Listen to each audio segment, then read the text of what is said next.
రాష్ట్రంలో అధికారంలో కాంగ్రెస్ పార్టీ వచ్చిన తర్వాత కొన్ని పాలసీస్ ఇంప్లిమెంటేషన్ చేయాలి అన్నప్పుడు ఐదర్ వాళ్ళ మేనిఫెస్టోలో కొన్ని అంశాలు పెట్టుకున్నారు, మేనిఫెస్టో అవలంబించాలి, వాటిని ఇంప్లిమెంటేషన్ చేయాలి అని చెప్పి ప్రతిపక్షం అడుగుతుంది. వాటి మీద ఎస్ఆర్ నో లేదంటే ఎప్పటి నుంచి స్టార్ట్ చేయబోతున్నారు అనేది చెప్పొచ్చు. ఇంటర్నల్గా క్యాబినెట్లో కొన్ని పాలసీస్ పైన డెసిషన్ తీసుకున్నప్పుడు వాటిని బహిరంగంగా ముందే చెప్పి అనౌన్స్ చేసి అప్పుడు వాళ్ళు ఇంప్లిమెంట్ చేయొచ్చు. కానీ హైడ్రా విషయంలో మేనిఫెస్టోలో లేని అంశం, ముందెక్కడ స్పీచ్ల్లో చెప్పలేని అంశం, కనీసం క్యాబినెట్లో చర్చించని, క్యాబినెట్లో పెట్టని ఒక ఈ చట్టబద్ధత లేని హైడ్రా పైన రచ్చ జరుగుతుంది అంటే ఎందుకు జరగదు? కామన్ పీపుల్ నష్టపోతున్నారు. డబుల్ బెడ్రూమ్ ఇస్తా అన్నారని హైడ్రా స్టార్ట్ అయిన 3 నెలల తర్వాత సీఎం గారు చెప్పారు. అది ఎలా అలాట్మెంట్ చేస్తారు, ఏ క్రైటీరియాలో ఇస్తారు, ఏ సర్వే నెంబర్స్ ప్రకారం ఎక్కడ అలొకేషన్ చేస్తారు? దాదాపు 1 కోటి జనాభా ఉన్న హైదరాబాద్లో తీసుకుంటే 20,000 మంది ఒక మూసీ పరివాహక ప్రాంతంలో ఉన్నారు అని అనుకుంటే మనకున్న డబుల్ బెడ్రూమ్స్ యొక్క స్ట్రెంత్ ఎంత? ఇది కూడా ఆలోచించాలి కదా. సో నేను మిమ్మల్ని అడుగుతున్నా, మీరు చెప్పండి, ముందే డబుల్ బెడ్రూమ్ ఇస్తాము, మీరు అక్కడి నుంచి తప్పుకోండి అని ఎప్పుడైనా ఒక కమెంట్ సీఎం గారు చేశారు? ఐ టెల్ యూ, విమర్శలు అది ప్రతిపక్షం వాళ్ళు చేస్తారు, ప్రొజెక్షన్ మీడియా ఛానల్స్ వాళ్ళు చేస్తారు. మీరు చేస్తున్నది ప్రొజెక్షన్. నేను క్లియర్ చేస్తాను మీకు. ఈ రోజు జరిగింది ప్రొజెక్ట్ చేస్తున్నారు మీరు. ఐఎమ్ నాట్ టెలింగ్, మిమ్మల్ని తప్పుపట్టట్లేదు. జరుగుతున్నాయి, మీరు ప్రొజెక్ట్ చేస్తున్నారు, పబ్లిక్ వింటున్నారు, పబ్లిక్ విని వాళ్ళ యొక్క అభిప్రాయాలను వ్యక్తపరుస్తున్నారు. వ్యక్తపరిచిన అభిప్రాయాలను మీరు తీసుకొచ్చి మళ్ళీ మమ్మల్ని అడుగుతుంటున్నారు. మీకు ఒక విషయం నేను వెరీ క్లియర్గా చెప్తా.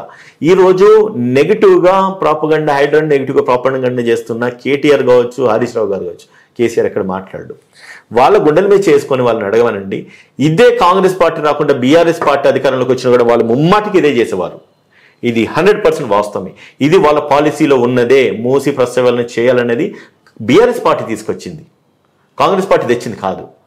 అందులో భాగంగా ఈరోజు హైడ్రా అన్న ఒక కాన్సెప్ట్ని ఇంట్రడ్యూస్ చేసిన తర్వాత రేవంత్ రెడ్డి గారు ప్రతిదీ రిఫైన్ చేయాల్సిన అవసరం ఉంది madam. It's not that only ఆయన ఒక్క తీసుకున్న నిర్ణయము ఇది కాంగ్రెస్ పార్టీ తీసుకున్న నిర్ణయం కాదు. మీరు అడుగుతున్నట్టుగా everything has its own different entities. It's not that you correlate or interlink with the schemes. నువ్వు మేనిఫెస్టోలో హైడ్రా లేదు కాబట్టి మేనిఫెస్టోను పక్కదోని పెట్టించి నువ్వు హైడ్రా ఎందుకు చేస్తున్నావు క్వశ్చన్ చేయడానికి లేదు. That is a different entity.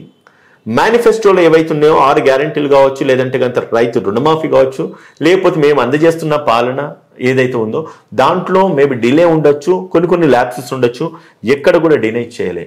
ఈరోజు డిజిటల్ కార్డ్ అని చెప్పేసి రేవంత్ రెడ్డి గారు ఒక ప్రస్తావన తీసుకొచ్చినారు. అది ఎవరెవరైతే ఉన్నారో, ఎవరెవరైతే బెనిఫిషరీస్ ఉంటారో వాళ్ళ డేటాబేస్ సెగ్రిగేట్ చేయడానికి ఈరోజు 6 నుంచి 7 దాకా ఒక డిజిటల్ కార్డ్ ఇంట్రడ్యూస్ చేస్తుంది తెలంగాణ ప్రభుత్వం. ఇది చేసిన తర్వాత ఎవరైతే బెనిఫిషియర్స్ ఉన్నారో వాళ్ళందరూ కూడా 6 గ్యారెంటీలలో వాళ్ళని అర్హులు చేస్తూ అంటున్నారు. ఎవరికైతే ఫ్రీ ఆఫ్ కరెంట్ రావాల్సిందో వాళ్ళు ఎక్కడ ఉన్నా కూడా వాళ్ళకు ఫ్రీ ఆఫ్ కరెంట్ మేము ఇవ్వడానికి సిద్ధంగా ఉన్నామని చెప్పి అన్నారు. అధికారంలోకి తీసుకున్న ఒక మాట చెప్తాం మేడం, పండిచ్చే రాయి చెట్టుకే రాళ్ళేస్తామని చెప్పి అంటుంటారు. అధికారంలోకి వచ్చిన తర్వాత 60,60,000 మిగులు బడ్జెట్లు, 60,000 కోట్ల మిగులు బడ్జెట్ని ఈరోజు 7 లక్షల కోట్ల అప్పుల బడ్జెట్ కింద గడిచిన ప్రభుత్వాలు చేసినాయి. దాన్ని ఏ రకంగా రిసీవ్ చేసుకోవాలి? ఈరోజు మనం అంటున్నాం, ఒక వ్యక్తిని, ఒక రేవంత్ రెడ్డి గారిని చూసేసి మనం టార్గెట్ చేసి ఇన్ని మాటలు అంటున్నాం కదా. మీరు వ్యక్తిత్వంతో ఒక వ్యక్తిగతంగా ఆలోచించండి. ఇది చేయడం వల్ల రేవంత్ రెడ్డి గారి ఇంటికి వచ్చేది ఏంటిది, ఆయన కోరిగేది ఏంటిది? ప్రజల్లో ఈయన మాటలు పడడం, తన కుటుంబంని హైరాణ చేసి మాట్లాడడం తప్ప మరొకటి కాదు. అండ్ రేపు బెనిఫిట్ అయితే, వెల్ఫేర్ అయితే, తనకెన్ని ఆరోపణలు వచ్చినా కూడా తను స్వీకరించడానికి సిద్ధంగా ఉండి రేపు ప్రజలకి మేలు జరగాలన్న దృక్పథంతోనే ఆయన ఈ నెగిటివ్ కామెంట్స్ కానీ, ఇంత బ్యాడ్ కామెంట్స్ కానీ తీసుకుంటూ కూడా ఆ ఒక్క లక్ష్యాన్ని ఛేదించుకోవడానికి అని చెప్పి తను ముందుకెళ్తా ఉన్నాడు. Congress party never put back. ఏ వాగ్దానం చేసినా కూడా దేంట్లో కూడా వాళ్ళు వెనకడిగేయలేదు. ఇంకోటి, ఇచ్చిన వాగ్దాన్ని నెరవేర్చుకోవడానికి పోవడానికి గల కారణాలు ఈరోజు తెలంగాణ రాష్ట్రం చేసిన గడిచిన ప్రభుత్వం చేసిన అప్పులే తప్ప మరొకటి కాదు. స్టాటిస్టిక్స్ చెప్తున్నాను, నేను చెప్తున్నాను, కాంగ్రెస్ పార్టీ లీడర్ చెప్తున్నాడు. అది అధికారంలోకి ముందు రాకముందు తెలియలేదా మేడం? ఒకటి ఏంటంటే మేడం, మీరు నా ఆఫీస్కి వచ్చినారు, ఈరోజు నా ఆఫీస్ ఎట్లుంటుందని మీరు ఇంటర్ప్రిట్ చేసినారు చెప్పండి. ఈ ప్రశ్నకు సమాధానం చెప్పండి. అంటే the ambience, the way of the look, ఇక్కడ ఉన్న material, the receiving, me interpretation ఏముండే? అంటే గుడ్ ఆర్ బ్యాడ్ ఏదో ఒకటి ఉంటుంది కదా. మనము ఒకరి ఆఫీస్కి వెళ్తున్నప్పుడు, ఒక అడ్వకేట్ ఆఫీస్కి వెళ్తే ఎట్లుంటుంది, మీ ఇంటర్ప్రిటేషన్ వేరు ఉంటుంది. వన్స్ ఒక ప్రభుత్వంలోకి మనం వెళ్తున్నప్పుడు మన ఇంటర్ప్రిటేషన్ వేరు ఉంటుంది, మన ప్లానింగ్ వేరు ఉంటుంది. మీకు ఒక చిన్న ఎగ్జాంపుల్ చెప్తా. ఈరోజు మా మంత్రులు వాడుతున్న ఈ ల్యాండ్ క్రూజర్ కార్లు ఎక్కడున్నాయని ఎవరికి తెలియదు. కేసీఆర్ తన కోసం తయారు చేయించుకున్నాడన్న విషయం కూడా ఎవరికి తెలియదు. అంటే ప్రభుత్వంలో ఉన్న వెసులుబాటు లోటుపాట్లు ఏ ఒక్క ప్రభుత్వం రివీల్ చేయలేదు. ఎన్నో జీవోలు వ్యక్తిగతంగా దాచేసినారు గడిచిన ప్రభుత్వాలు. బయటకు వచ్చిన చూస్తే ఇది ఆశ్చర్యకరంగా ఉన్నది. మీకు సింపుల్ ఎగ్జాంపుల్ చెప్తున్నాను కదా, కేసీఆర్ కాన్వాయ్ ఎక్కడ దాచినా తెలియదు, మన మీడియాలో బయటకు దాచాల్సిన అవసరం ఉంటుంది sir. It's public property. Public ప్రాపర్టీని exactly madam, let me make you very clear about it. When it is a public property, it would have come out before itself. But when Revanth Reddy took charge as a chief minister, he has come to know that this property belongs to the government and it is lying somewhere hidden in Vijayawada. Okay. It's bulletproof car line కూడా ఉన్నాయి. తీసి ఇమిడియట్గా తీసుకొచ్చిన మంత్రులందరికీ ఇచ్చినారు. Right. So entire ఈ కొండా సురేఖ ఇష్యూకి సంబంధించి కాంగ్రెస్ పార్టీకి ఎంత damage జరిగింది మేడం? ఒక్క వ్యక్తి వల్ల, ఒకరి వ్యక్తిత్వం వల్ల పార్టీ ఏదో అయిపోతాదని మాత్రం అనుకోవడానికి మాటికి లేదు. The impression, the way she reacted towards her agony, the president Telangana Pradesh Congress committee Mahesh Kumar Goud garu తను చేసిన చర్యలకు తన తలదించుకొని తన ఒక కన్సర్న్స్ ఎక్స్ప్రెస్ చేసినారు.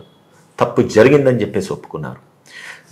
ఈవెన్ నేను చెప్తాను, నేను ఏ స్థాయి కాకపోవచ్చు వాళ్ళ ముందు, బట్ ఒక కాంగ్రెస్ కార్యకర్తనే కావచ్చు, లేకపోతే కాంగ్రెస్ ప్రతినిధినే కావచ్చు, we are unconditionally tendering our apology in behalf of our Congress minister or Congress leader. అన్కండిషనల్గా. ఎందుకంటే it carries the emotion of a women. ఒక ఆడపిల్ల ఎమోషన్ క్యారీ చేస్తుంది. ఇర్రెస్పెక్ట్ ఆఫ్ కేటీఆర్ కావచ్చు, ఇర్రెస్పెక్ట్ ఆఫ్ అక్కినేని నాగార్జున కావచ్చు, లేకపోతే కొడుకు ఎవరైతే నాగ చైతన్య కావచ్చు, అన్నిటికంటే కూడా ఒక విమెన్ ఒక ఎమోషన్ క్యారీ చేస్తుంది. కాబట్టి unconditional we're withdrawing, we're tendering our apology అని చెప్పగలుగుతున్నాను. నాగార్జున గారు సర్వ్ చేసిన ఈ లీగల్ నోటీసెస్కి సంబంధించి ద ప్రాసెస్ ఎంతకాలం పట్టొచ్చు సార్? 2 years, 1 year? మొత్తానికి మనకు చట్టంలో ఉన్న మెయిన్ విసులు వాటే మనం ఫస్ట్ ఓపెనింగ్ లో మాట్లాడుకున్నాం. అంతే, ఒక న్యాయవాదిగా నేను మాట్లాడొద్దు, కానీ నేను కూడా అనుభవించిన వేదన బాధ ఎంతో ఉంది కాబట్టి వాయిదా వాయిదా వాయిదా వాయిదా. సో కొండా సురేఖ నాగార్జున అంశం కూడా చివరికి వాయిదా వాయిదాల మీద వాయిదాలు మీకు ఎంటర్టైన్మెంట్, మీడియాకు బాగుంటుంది. బట్ జెన్యూన్లీ ఆ ఇష్యూ చూసిన మాలాంటి జర్నలిస్టులు, కామన్ పబ్లిక్ మాత్రం దానికి తొందరగా ఫుల్ స్టాప్ పడాలి. అది కాంగ్రెస్ ప్రభుత్వంలో అధికారంలో అంటే నెక్స్ట్ ఎలక్షన్స్ కి బిఫోరే ఈ ఎంటైర్ ఇష్యూ ఫుల్ స్టాప్ పడాలని మాత్రం కోరుకుంటున్నారు. వై? బికాస్ అంత పెయిన్ఫుల్ గా అనిపించాయి. I should tell you one thing and I should make you one thing very clearly. For everything, party is not responsible. Exactly. Please note this point. For everything, party is not responsible. To what extent party is responsible? దానికి పరివేశన ఏదైతే ఉందో దానికి remedies already we have announced. ఏదైతే జరిగిందో దానికి మా ప్రెసిడెంటే apology tender చేస్తున్నాడు. తర్వాత అది పర్సనల్ డొమైన్లోకి వెళ్తుంది.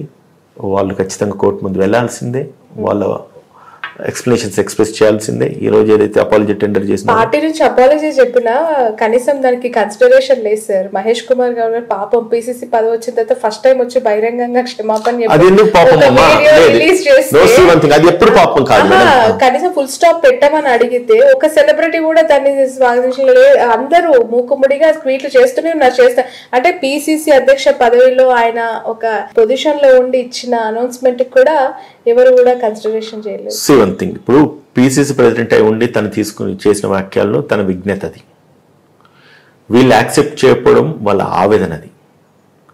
ఆయన విజ్ఞతకు వీరి యొక్క ఆవేదనకి మనకు పొంతన లేదు.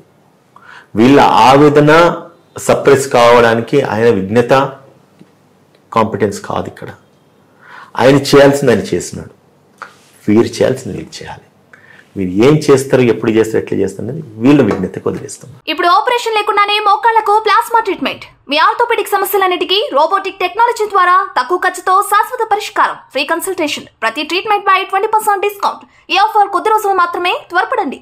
V9 hospitals 9281465842.